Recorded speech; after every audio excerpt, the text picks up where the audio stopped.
Hey, good morning, guys. Welcome back to the channel. Thank you so much for joining me for today's episode. Man, I swear to God, I've said it before, Louisville is nothing more than Seattle light. All it does in this city is rain. And don't get me wrong, guys, I absolutely love the rain, okay? But for like the last week, it's been raining a lot, and it's dark and it's dreary, and kind of meets my personality. So for me, I don't mind it. But like if I got packages going out and stuff, and it's like pouring rain and stuff, I can't really have my stuff sit out by the mailbox, so that kind of sucks. And I told you guys the other day about me having to track down or freaking run down the mailman in my car. So that was a lot of fun. Oh, before today's video, before we begin, guys, a couple of special shout outs. I just want to give a special shout out to JK. Welcome back to YouTube, brother. I knew you were a little fibber and couldn't stay couldn't stay gone forever.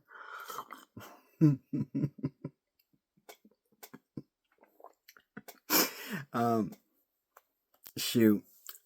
No, another special shout out to the 2024 Chicago White Sox. Congratulations on owning the greatest record of futility. Over 120 losses. You are now worse than a freaking minor league baseball team. Good riddance. It hurts, but it's funny, it's embarrassing, it's enjoyable, it sucks, it's fantastic. So many mixed emotions. I am first and foremost a Cubs fan, but I am also a born and bred Chicagoan. I may not have lived in Chicago since I was 19, but scratch that. Right after I got out of the Army in 2010, I went back to Chicago for a couple months. This was just before I took my first contracting job in Kuwait. And then when I was in Kuwait, my wife moved back to Killeen, Texas to buy our house. Killeen, of course, as you guys know, is where Fort Hood is. But I am first and foremost a Cubs fan, and I will always root for the Cubs first, but I will also root for the White Sox as well. Now, when these guys, you want to see your team stay away from the century mark in losses. But if you're going to hover around 110, 112 losses, you know what? Forget that. You want to play games and come close to the 1962 Mets, forget it. Stop BSing. Break the record. Don't be the cowards of the 2003 Detroit Tigers with 119 losses. The bums. No, if you're going to come close, I want to see you guys actually not just tie, but break the darn record. Now, earlier this season, they did, who was it? Was it Oakland? No, Oakland had a 20-game win streak. No, it was Baltimore. I think 1988 Baltimore Orioles, I could be wrong on the year, had a 21-game losing streak, and I think that's the Major League record, if I'm not mistaken. And the White Sox tied that record this year. I mean, when you have 3 separate losing streaks of at least 14 games, you know you're garbage. And you got an owner that's already stated that he is not going to put any more money into this minor league baseball team. And let's be honest, I've seen the players, okay? Calling them minor leaguers is giving them too much credit. College athletes, I think, would be too much credit. They're barely better than high school kids. I think many people would refer to them as 4A players. They're too good for AAA. No, that's not right either. Because, like I said, they're not the level of any, even AA, single A ball players. They're not the level of college players. Guys like Eloy Jimenez, supposed to be a major stud, fleeced from the Cubs, traded to Baltimore. I don't know. He had maybe one good season for the White Sox. Spent most of his time injured, okay? Dylan Cease was supposed to be your star pitcher. You trade him to the Padres before the year. You already gave up on your season before the season even started. Jake Berger, young third baseman. Maybe you can use him at first base, outfield, DH, whatever. Not exactly the most prolific hitter in the world, but I mean, he's still going to give you 20, 25 home runs. You gave him up for what? Okay. Going into the season, Lewis Robert Jr. is your best player. His defense sucks. I don't know what it is, but every time I see him try to catch a ball, he's always trying to slide to catch a ball, and I've never seen him catch anything. He's striking out every darn time. He has no power. Like, how is this guy supposed to be your mega superstar 5-tool player? And don't even get me started on the Cubs. $230 million payroll. You barely won 80-plus games this year. And I don't care if you go 82-80, 83-79, 84-78. You know what? You could call it a winning season, sure. But 85 wins or less isn't cutting it. If you win the division 85 wins, I mean, you must be in a really bad division that year, okay? So I know this wasn't supposed to be a baseball-themed episode, but man, I've just been watching, getting caught up on a lot of stuff, and it's just really pathetic. Besides, I've tried making baseball-themed episodes in the past, and they didn't do too well, so I figure I'd take the first 10 minutes or so of these episodes and kind of talk about them prior to my tournament videos. Yeah, let's stop talking about that stuff, right? Let's get into the main event for today's video, which is, of course, the My Favorite LJN tournament. And I'll probably still talk baseball here and there because season's over and didn't really get a lot of opportunities, not really, to talk about baseball during the course of the season, but I guess it's nice to be able to recap a lot of what happened over the course of said season. So,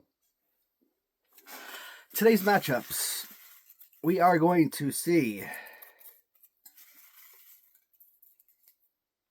from Robert Jackson, his Haku Snuka figure taking on Santa Claus.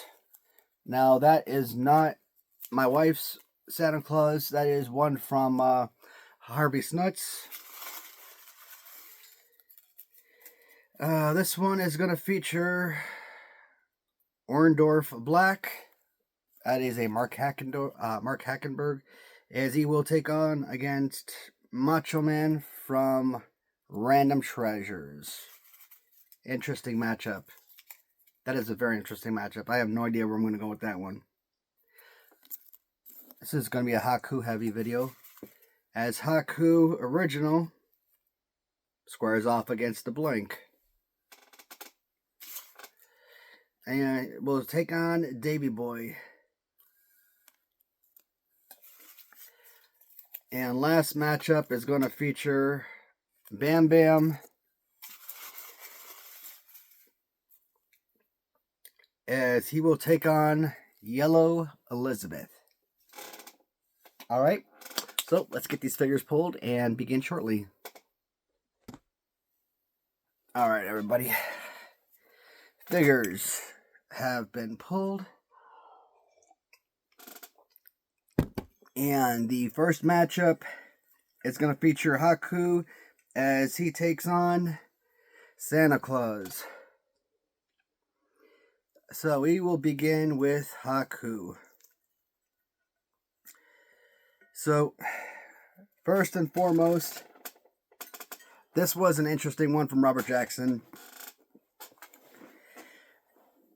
There was and we're going to see another Haku, a original Haku figure in this video, right? And I'm going to talk about it when I bring up the figure, but he had to get me a new head mold. And it was nice because getting that new head mold allowed him to get additional head molds for himself. So now you take figures like Jimmy Snuka, which is a really bad figure, and you were able to create something different, something unique. Now everybody is coming out with, your King Haku based on the actual Haku figure. You guys already know Haku is one of my top 10 least favorite LJN figures. The Islander look is pretty nice. The King Haku, it's a more simpler paint scheme, but it's different, so obviously it's a must-have. Jimmy Snuka, definitely not one of my favorite figures. Probably my least favorite LJN figure, period. Even more so sometimes than the Rick Rude figure. But I've always enjoyed the fact that he made something different, and I always appreciate originality, right? So to me, it was nice to add that to the collection. Now, coming from Harvey Snuts over on Macari, Hulk $0125. It is another Hillbilly Jim custom as Santa Claus. Now, this one is a lot more in depth than the one my wife did, obviously, where I wanted her to give the red coveralls with the green shirt and, white hair and whatnot. But man, what they did here was just above and beyond, adding on the built-on Santa Claus hat. This goes beautifully with the Bobby Heenan elf. Now imagine those two figures square off. Wow, like who would I choose in that instance, right? Those are two splendid figures. And even the candy cane, it's kind of like, you don't think of it as like a candy cane that you would sit there and, give to the kids, right? In this particular instance, I kind of look at this as sort of Goldberg, and I think the movie was called Santa's Sleigh. Slay as in kill type of deal. I think it was Goldberg that was in that movie. And if I could recall what it was about, something that Santa Claus used to be like this evil villain, and then he lost the bet and he had to bring cheer and goodwill to kids for like 1,000 years. And then once that 1,000 years was up, he could go back to his old habits and be this brutal mass murder type. So that to me was a really fun movie. I think Emily DeRaven was in that movie as well. If you guys watched Roswell back in the 90s or Lost, she was in there. She was also in Once Upon a Time. So when I look at this, I kind of feel like he's like that type of character. And you guys know how I feel about like these Halloween or Christmas themed action figures. So you put this out for Christmas, yeah, it is a awesome decorative piece for Christmas time frame, right? But you use it as a wrestling figure, or yes, technically, I could even put this out for Halloween. Even though it is Santa Claus, I could make this a Halloween-based figure as well because of that whole, again, where my mind goes, that Santa Sleigh movie, and make the candy cane not just a regular candy cane, but a weapon. So, it looks so freaking good, man. If it was just simply Hillbilly Jim versus Jimmy Snuka, Hillbilly Jim would run light years over the figure. I'm not taking anything away from Rob Jackson's figure. I'm glad I got the opportunity to show a new figure of his in this tournament. I mean, I've got so many of his figures, so many of his LJNs, but a Snuka would not beat anybody, not really in this tournament. So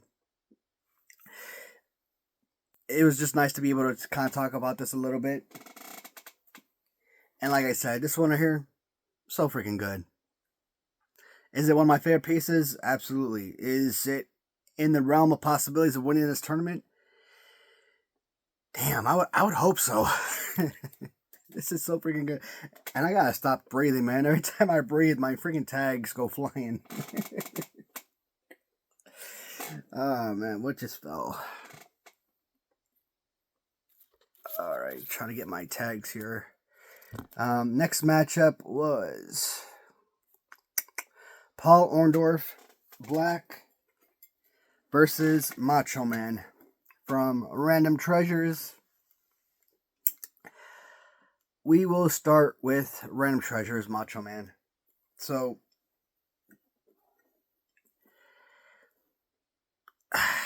random treasures. I'm trying to think what I could say about this figure that I have not said about this figure in the past. I guess the first question that comes to mind when I see this figure is why? Why? Why? I always seem that every time I look at a new Macho Man figure nowadays. Well, that's not real. That's not fair to make that assessment.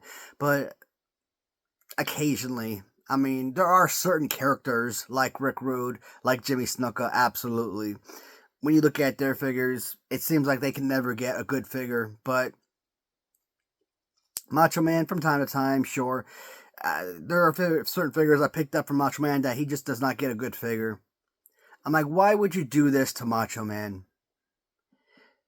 Big Rubber guys, when they came out with their variant with one finger up, yeah, Macho Man, he used to do that when he kind of bring his hands up and the whole finger up just before he drops the elbow. It makes sense. I've always said Ron Simmons Globe, the worst playable pose on the planet. When Ram Treasures did this, it was their take on creating a Series 5 Hogan commemorative type piece. So this was their commemorative type piece. So I can understand and appreciate it in that respect. But at the end of the day, there are certain figures you look at, and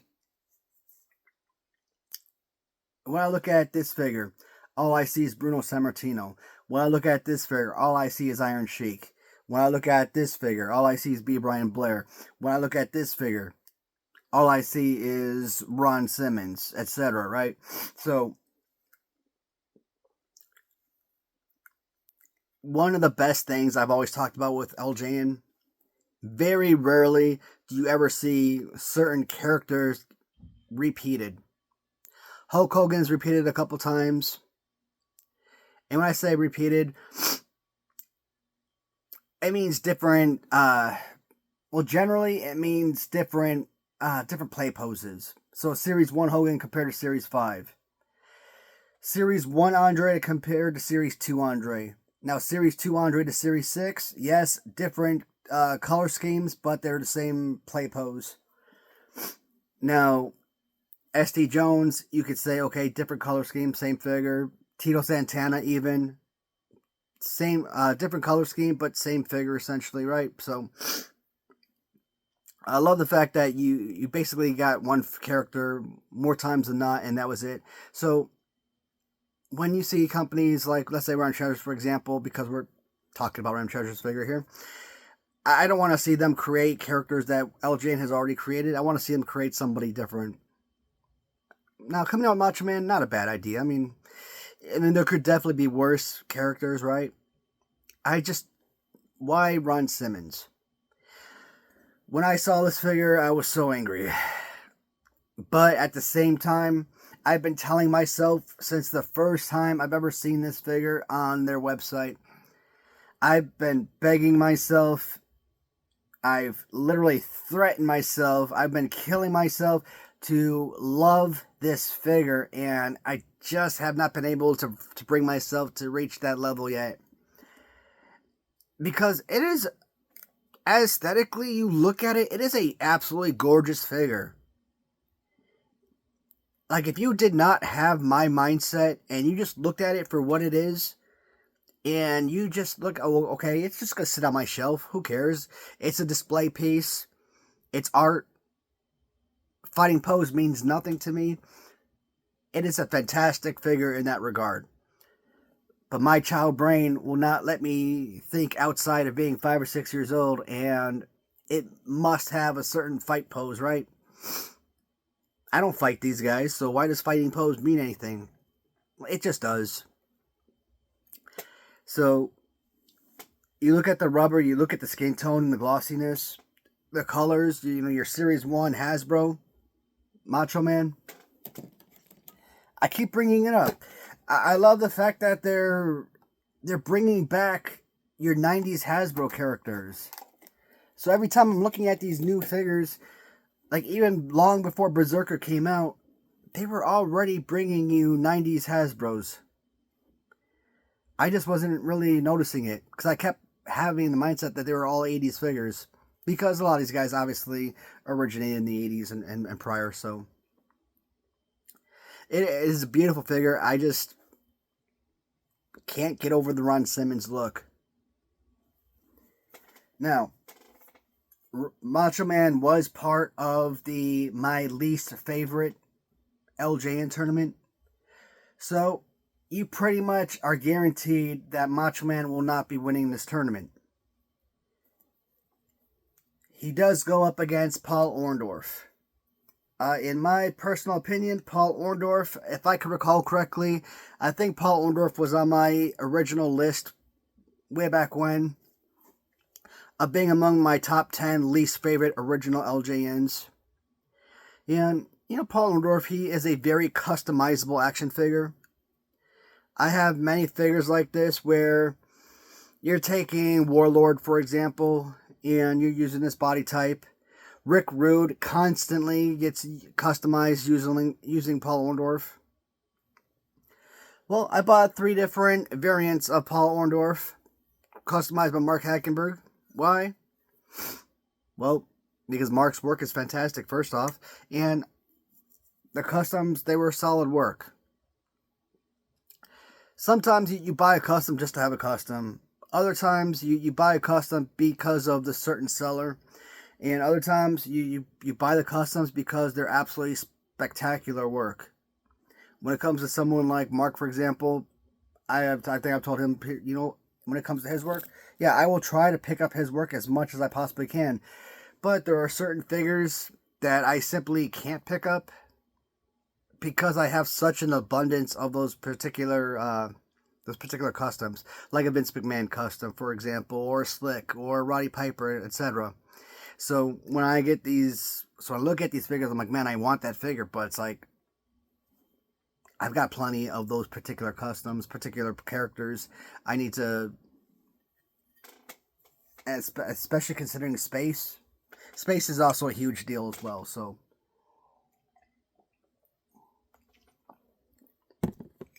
Nowadays, the figure really has to speak to me in order for me to really want to pick it up. Paul Orndorff this right here is a much better playable figure than the Macho Man. I mean, there's not even a question, right?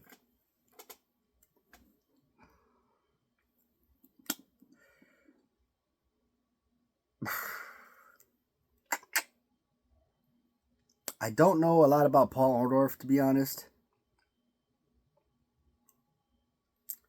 Obviously, going back and then watching him in WCW. And when I go back and watch YouTube videos, I see more of him in WCW in the late 80s, maybe it was early 90s, than I do see him in the 80s in WWF. Good guy, Paul Orndorff, fighting alongside Hulk Hogan. It's going to be a shocker, but guys, I am going to go with Macho Man on this one. Even though I don't appreciate the pose, aesthetically, as a piece of art, as an art piece, yeah, this is a fantastic looking figure. It's just not my most coveted figure because of play pose. And if it was let's look at the original Macho Man with the hands up like that. That doesn't have the best play pose, and I know a lot of people are obsessed with that figure. It just doesn't do anything for me personally. This one, compared to original Macho Man Series 3, I don't know. Yeah, that original Macho Man Series 3 might be more playable, but I think even original versus this one, I might go with this one. I think this one just stands out better. Like I said, I love when Ram Treasures, when they got the gloss. I know, and yes. People have said they hate the glossiness. Some people have. I disagree. I think the glossiness and the shininess of the figure is what makes the figure spark. And that's one thing I would always tell Ram Treasures, keep doing that. That is absolute brilliant.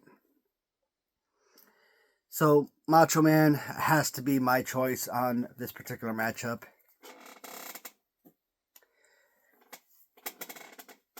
Next matchup was Davey Boy as he does battle against Haku. Make sure I got the right figure. So we'll start with Haku. Now, you guys know a lot of my original Series 6 figures.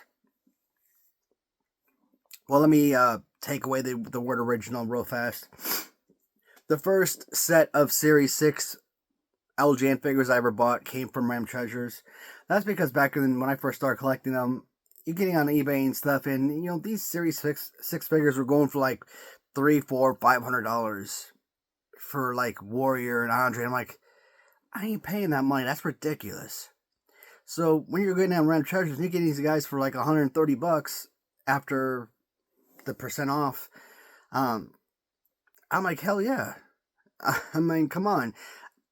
It's nice to have the original. I mean, obviously I covet the originals, but shoot, $130 compared to $150 or compared to $500, I will take the $130 Ram Treasure figure every day.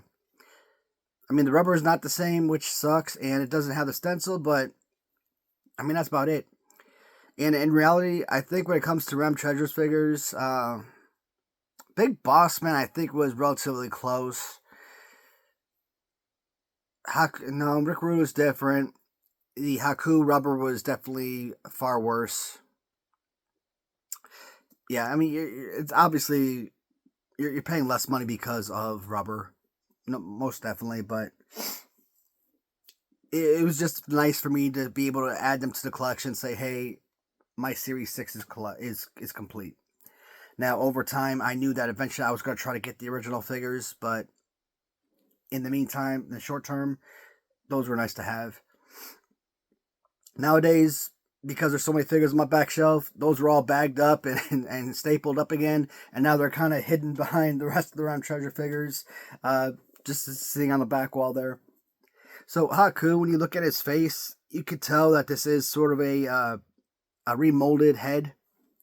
And when you look at the back and the neck, you can see the discoloration between the neck and the shoulder area here, right? So I think I won this figure on auction for like $90 plus, like 91, 93, so something like that. Purchase price before taxes and shipping and all that. Now again, it is original.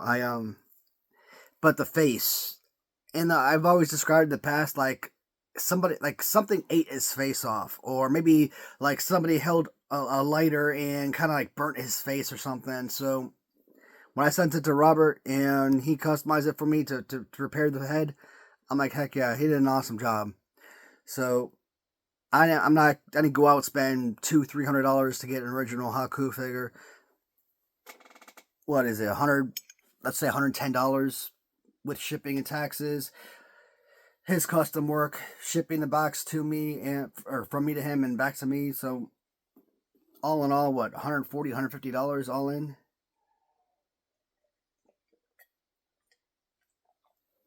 I mean, definitely well worth it in my opinion.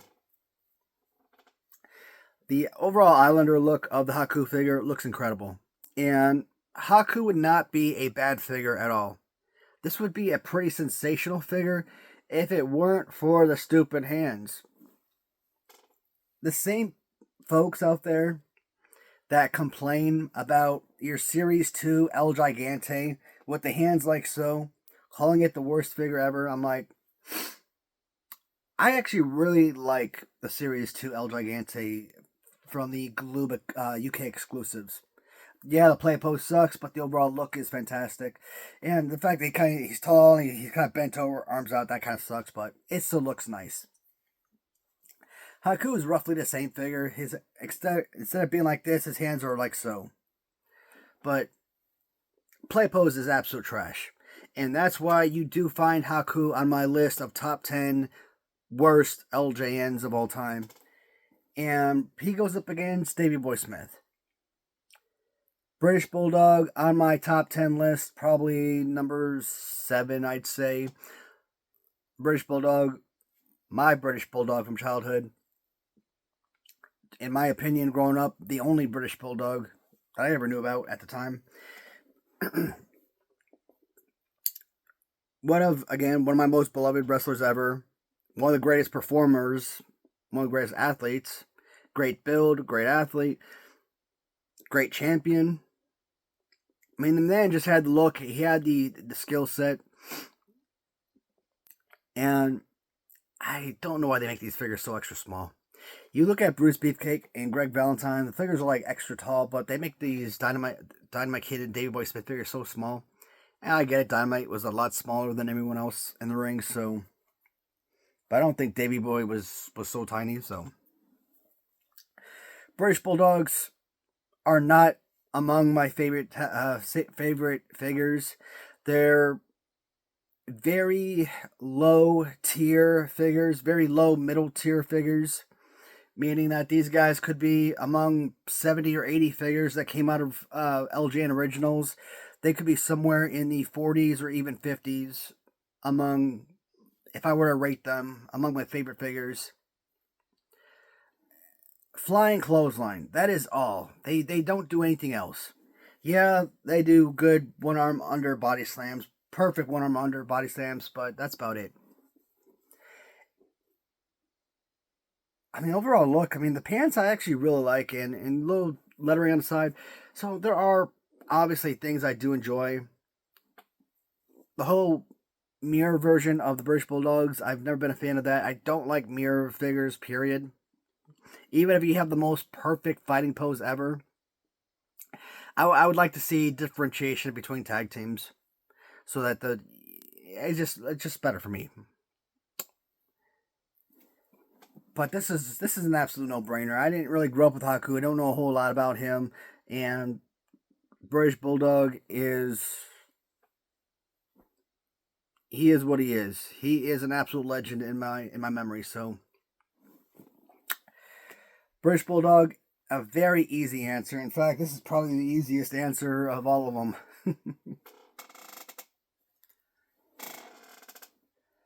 Last matchup is Elizabeth as she squares off against Bam Bam Bigelow. Funny enough, you look at these figures and you might think, okay, Barbie versus actual wrestler. This is one of those. No. This was a round 3 figure in my last tournament, my favorite LJN tournament. And I think she could have made it to round 4. The only thing that kept her out of round 4 was the fact that she went against Kamala. Like, hello. Now, going against Bam Bam Bigelow, not exactly an easy competition, but is he a Kamala? Not even close. I don't remember which video game it was, but very early 90s. I remember this video game that we got in, and Bam Bam, and it had to be like Bam Bam just re-entering the WWF in the early 90s, because I remember Bam Bam coming in and always doing these cartwheels in the video game, and that's how I remember him. Like, I remember him being like this very small, stocky guy that did cartwheels as a kid. Now, obviously, as I got older and I start thinking about him, let's say circa 1995, for example, and I think Major Payne. Now I start thinking of him as like this big biker guy, you know, big badass dude. So obviously, your viewpoint changes. Bam Bam Bigelow has to be more than just a mid-tier figure for me. But a lot of these figures that end up looking like Ted Arcidi, that's basically what this is. This is another Ted Arcidi figure. Or, if you will, maybe Arn Anderson Galoob-esque. It's not exactly the worst play pose in the world, but it's... You look at figures like Bam Bam, you look at Ted Arcidi, you look at Don Morocco, and you think, oh my god, these are amazing figures that you could potentially have amazing matches with. And then you actually sit down and maybe you want to have, and it's like, man, this isn't fun to use at all. But no, I think if I ever did try to use, and again, this just comes off my main display. I don't mess with figures like this. If I only have one figure, you won't see me make you won't see me adding these in any matches. I've talked about attempting to create a Royal Rumble recently, like maybe 2 months ago. I tried filming it on my cell phone, and I couldn't get it uploaded. Somebody had asked me to make a tournament, but I have no freaking idea what I'm doing. like like for me, every single person has the same fighting attributes and stuff, and I don't do the best commentary, and I'm just basically commentating about what's going on in a certain event that's happening while I'm using those particular wrestlers. So it's like I gotta get someone like Jason over at Blatant Interference Wrestling to do commentary for me or something, to like do voiceovers or what have you, because I suck at it. And like I said, it's one thing while you're actually watching wrestling in the '90s to kind of look at their wrestling technique and their skills compared to now, where I haven't watched wrestling in a quarter of a century, and then pick up a wrestling figure and be like, yeah, and do something more than just this. This is all I would do, because I don't freaking know, man. I don't have those type of memories. The Hogan, I don't know. Do I still? No, we haven't seen the Macho Man, I don't think. Damn, or have we? We may have seen the Macho Man variant already. So if we've seen Hogan, we've seen Macho Man, then this is the last of him. Um, like I said, this was a round 3 figure last time. So I do hold some value to Elizabeth figures in this tournament. And this is easily my favorite among all of the Elizabeth figures. The Mega Power figures are incredible. Of course, freaking Randy Savage, like his obsession with Elizabeth, like I always thought, even as a kid, I always thought that his behavior with her, like his overprotectiveness and jealousy, I always thought that was like just for show or something. Like, I didn't really think that's how he acted in real life. Even as a kid, I didn't think that. But then you like hear like Bad News Brown do like these shoot interviews and stuff, and then find out that in real life, yeah, that's exactly how he was. That wasn't show. That he was possessive like that. I'm like, man, I don't want to hear that. You want to hear good things, man. You want to have positive memories about your heroes and stuff. So yeah, this is a great one.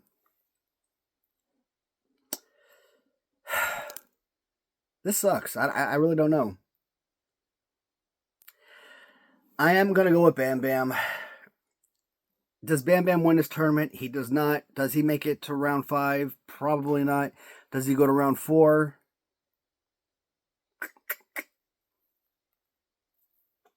Maybe.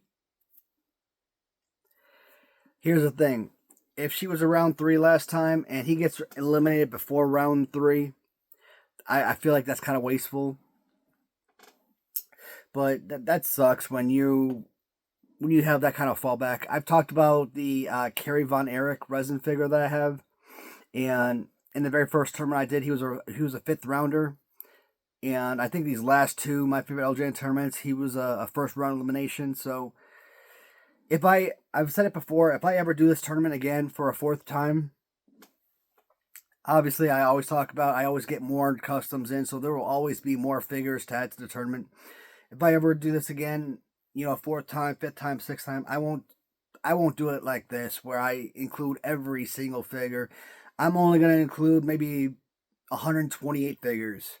So that breaks down evenly: 128, 64, 32, 16, 8, 4, 2, 1, right? So I'm going to choose the absolute best of the best figures. A lot of the easy figures like Roddy Piper, Jimmy Snuka, Paul Orndorff, for example, will not be included. Things like that. So a figure like this, I think, might have to get included because this one is really good. At least one Elizabeth figure, I would say. But that is my favorite LJN tournament round 1 part 31 completed video, and I did order a figure off of Facebook. That was on Wednesday, and I'm still waiting for it to come in. Hopefully I don't get screwed. It is, when it does arrive, it is a absolute holy grail piece. So not at LJN. I got all the Hasbros now, so it is a Galoob figure. And when I say an absolute holy grail piece, you know I'm almost done with the Galoob mint on cards, so you guys can pretty much figure out which one I'm talking about. But it's one that really is going to be really exciting. So I might do a one-off video just talking about that. Maybe not. I don't know. We'll see what happens. But in the meantime, guys, as always, thank you so much for watching.